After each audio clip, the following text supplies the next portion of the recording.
guys, this is Heidi with Kiddos Corral, and today I'm going to show you guys my weekly prep. The first thing I'm going to start with is the thing that is going to take the longest to make, and that is my stuffed peppers. I've got 6 peppers here. A serving is a half a pepper. I'm going to do onion. I actually have a recipe for my stuffed peppers, and I'll just link it down below. I have my ground turkey here thawed, and I already have a thing of brown rice already in the refrigerator, and it's cooked, but you don't have to cook it or have cooked rice. You can just put the plain rice in the, in your meat mixture that you're going to stuff your peppers with. But I find with brown rice, if it's already pre-cooked, if you're going to make it another night, save yourself a container of it, because of the fact that it takes a little bit longer than white rice does to cook up.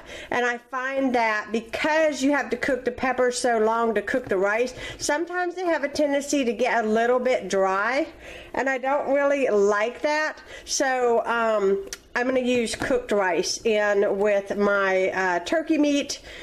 So first thing I got to do is get these and wash them, split them in 2, get them in the pan, get another bowl and mix my stuffing mix, my meat mixture, and then I just pour an entire jar of spaghetti sauce over the top, and I'm going to put those in the oven. So some of them will be for dinner tonight, and then some of them will be for lunches the rest of this week, because we absolutely love stuffed pepper, and there's not a whole lot of calories or fat involved in it when you're using the ground turkey.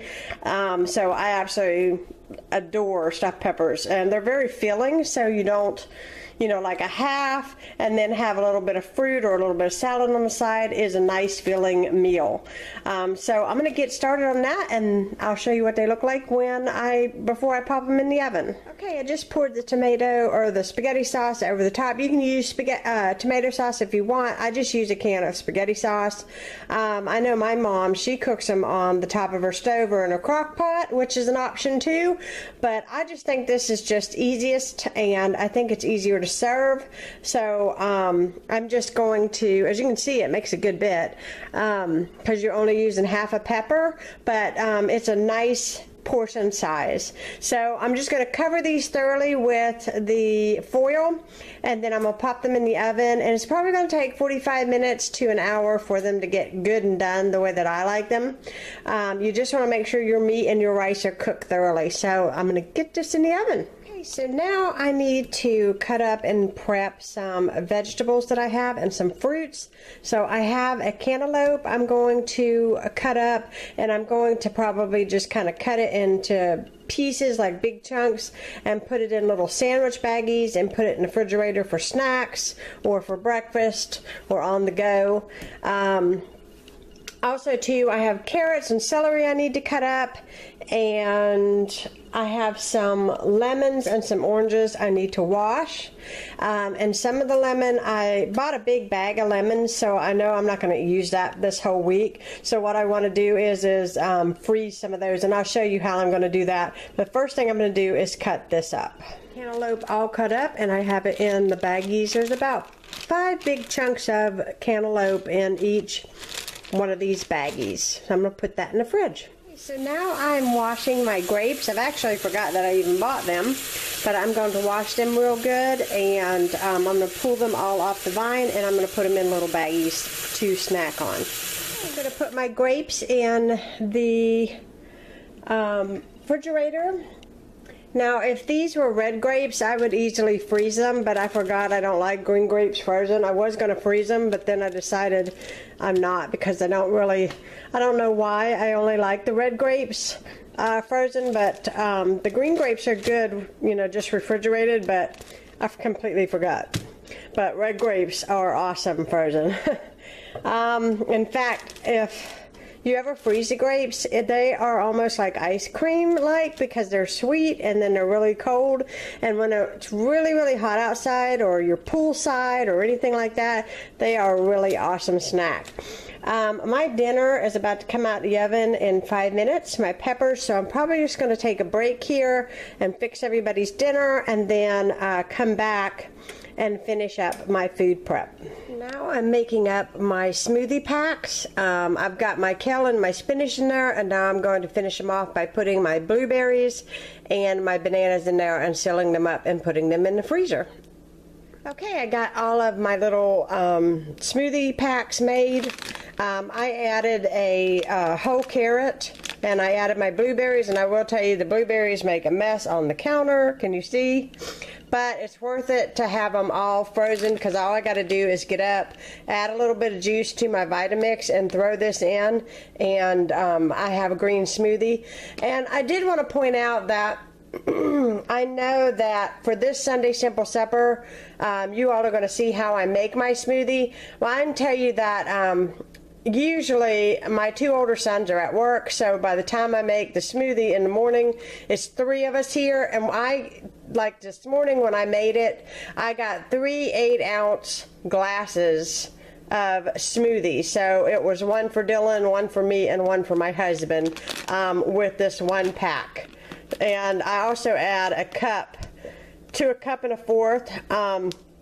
You know, depending on how thick or how liquefied you want your smoothie, everybody has their own texture that they like. And usually I will say that the banana helps it be creamy, but I kind of like it icy. We like it kind of like an icy smoothie, and so I will add an 8-ounce glass. I'll just take one of the glasses and I'm going to pour the smoothie in and add crushed ice to that, or just whatever ice I have, and then pour that in the blender as well, and it makes it kind of icy. And that is the way that we drink it. My kids love these, and it is an excellent way to get greens into their system. Even my most picky eater will drink these. Like I said, I added a carrot. Carrot adds a lot of sweetness to this. I will tell you that you may want to only start out with the spinach and lay off the kale, because kale is very bitter. I know when I first started out, I just did spinach for a while, and then I gradually added a little more kale, because kale, you kind of have to work up a tolerance to. So I just thought I would add that to it. But anyways, I'm going to get this in the freezer, and then I'm going to go on to cutting up my lemons that I have sitting here, and I'll show you guys how what I do to prep my lemons. I bought a bag this week, so I won't have to buy any more lemons next week, so that'll be good. And some of these I want to freeze because I'm hoping to purchase some fish for next week, and I want to have some lemon to you know, bake my fish with. So I'm going to put this in the freezer, clean this area up, and I'm going to show you guys how I fix my lemons. Okay, one way that I freeze my lemons is I cut little tiny pieces of lemon, and I'll fill these ice cube trays up with water and freeze those solid. And then whenever I have my water, when I work out, I like to have lemon in it. So I will take 2 of these cubes out of here and put it in my water. Even though I might use regular, you know, other ice or whatever, this is a great way that you don't, you know, waste any lemons. They don't go bad on you. The other thing that you can do is you can zest your lemon. If you like to use lemon zest in anything that you cook, you can actually take the lemon zest and put it down in one of these cubes and freeze it all together, and you will always have it. Or you can put it in a baggie, a Ziploc bag. You don't have to necessarily put it in here, but what I like about it is it kind of portion sizes it a little bit for me, and this way they don't freeze all together, especially for the water. You know, you can I can say, oh, I just want 2 cubes, because that's like a half of a lemon. And the other thing that I'm going to do is I'm going to take a lemon and I'm going to just do slices. And for one fish dinner, like if I'm making tilapia, I like to do just a little bit of butter, some lemon juice, and some black pepper. Excuse me. And so I will slice this and put this in, you know, if I know that I need 2 for one meal, then I'm going to put those sliced together, you know, sliced up and put in the baggie together for that one meal. So that's what I'm going to do now. After I get this last little bit of ice cube tray filled, I'm going to go ahead and slice up my lemon for my fish that I'm planning to eat this month. Okay, so this is the lemon that I'm freezing, and my dog is barking because my neighbor's son's outside. But this is how I package it up. I just package it up in a zipper seal bag, and I'm just going to place it in the freezer. And so when I make some fish, I have the lemon slices. Okay, now I'm cutting up some celery, and I have my carrots left to wash and get those sliced up, and then I'm going to put these in sandwich baggies as snacks in the refrigerator, and I will be done with this week's prep. So I will show you what they look like when I'm done chopping them up. Okay, I made my celery and my carrot stick packs, you know, in little baggies, and I'm going to put these in the refrigerator. I hope you guys enjoyed this week's prep video, and I'll be talking to you guys again soon. Bye-bye.